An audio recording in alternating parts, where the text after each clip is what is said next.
This is your News Now Sports. Welcome to News Now Sports. I'm Tony Quach. College football is finally back at the shoe. Number 3 Ohio State takes on number 1 Texas. The defending national champions meet the Longhorns in a rematch of the 2025 Cotton Bowl. Since 2005, it's an even 2-2 record between both programs. Former Buckeyes Will Howard and Cotton Bowl hero Jack Sawyer were in attendance for this showdown.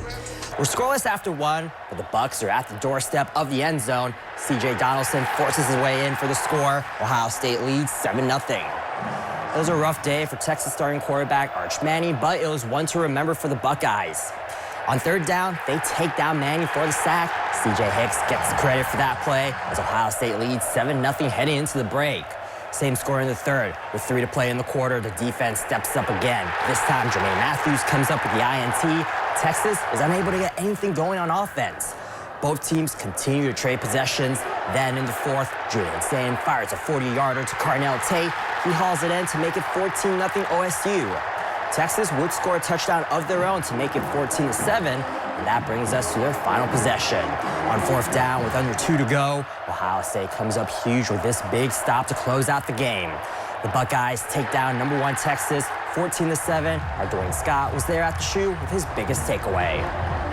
Well, ladies and gentlemen, if you expected a high-scoring affair, then this game wasn't for you. Instead, we had an old-fashioned slugfest between Ohio State and Texas, with Ohio State coming up on top 14-7, with the defense stepping up to make big plays when they needed them the most.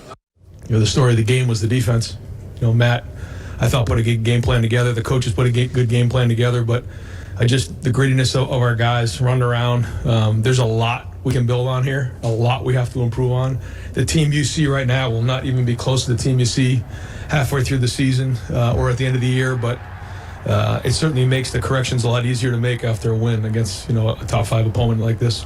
We have to prove ourselves every time we're in that arena.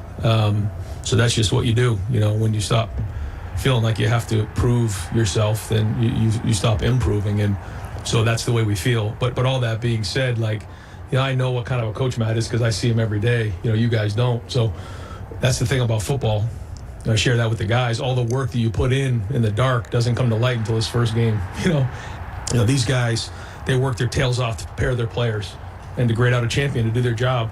And a lot of guys did their job. Again, was it perfect? No, there's a lot of things that we got to improve on, a ton. But at least we have a starting point.